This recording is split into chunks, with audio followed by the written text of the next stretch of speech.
Okay, we're continuing now with the book called Prevent and Reverse Atrial Fibrillation and Congestive Heart Failure. This is part 22, and we're going to be talking about what causes hypertension.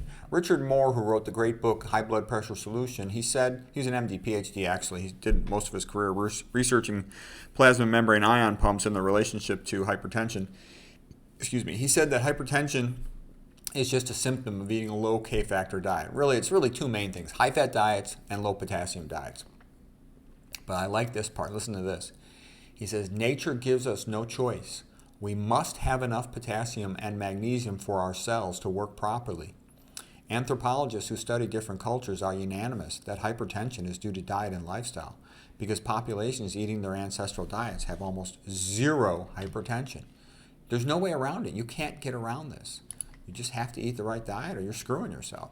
Okay, vegetarians with a high K-factor, they almost never get hypertension. K-factor is the ratio between the amount of potassium, symbolized by a K for kalium, the Latin word for potassium, and Na for natrium, which is the Latin word for sodium. Okay, so naturally occurring plant foods have got a lot more potassium than sodium, whereas processed foods have a lot more sodium than potassium. That's another reason why processed foods are always bad.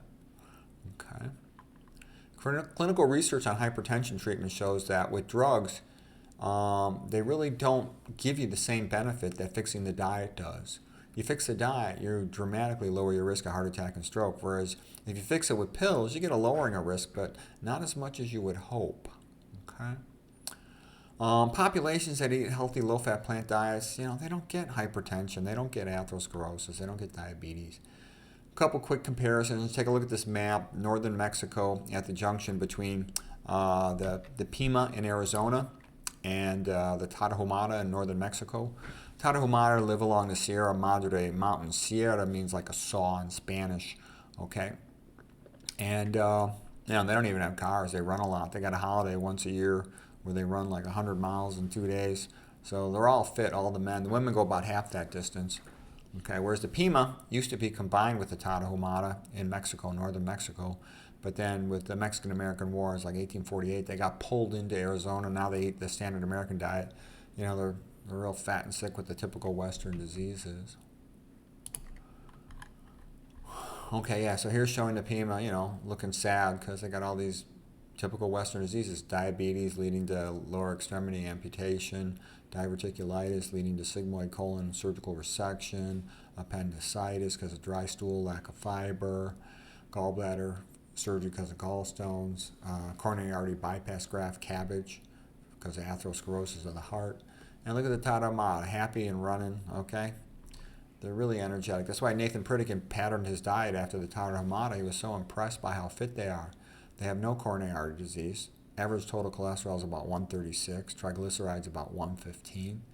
Their diet 75% carbohydrate, 13% protein, and about 12% fat. I like to keep percentage of calories from dietary fat below 10%. But if you run as much as these guys, you can handle the extra calories. Okay, so here's a paper about them written by Connor. I think he was a friend of Caldwell Esselstyn. He says plasma lipids and the diet of the Tarahumara Indians of Mexico. Okay, like we were just talking about. 12% of calories from fat. They eat a lot of corn and beans are their main calorie sources. They have a virtual absence of hypertension, obesity, and the usual age-related rise in serum cholesterol seen in America. Okay, look at that. This paper actually says their average total cholesterol was 125. Okay, average LDL was 87. Yep, those guys got incredible energy. They're ultra marathoners. And then, you get similar types of situations. You go to Yanomamo, okay, and they're eating a plant-based diet, no salt added. They got a normal blood pressure all their lives. And the other thing, too, these guys are kind of wild and crazy. They're always fighting with the local tribes, and, trying to steal their women. So they must have a stressful existence. But despite their stress, their blood pressure is totally normal. So the point of that all is, stress is bad. Excessive stress is bad. But diet is more important in general than stress. Don't get me wrong. Stress can cause you lots of problems. Stress will elevate your blood pressure. Stress will suppress your immune system. Stress will increase the clotting factors in your blood, including fibrinogen, including von Willebrand factor. Stress will increase excitotoxins in your brain, like increased glutamate transmission. Stress with elevated catecholamines will vasoconstrict your brain. It'll cause insomnia. So it causes a lot of problems. There's nothing good about it. And I don't remember how long these guys live, but I do know they avoid atherosclerosis, okay? Yeah, but stress is actually a very big deal, but so I didn't mean to underplay it. But I do think it's interesting that these wild and crazy guys have good numbers.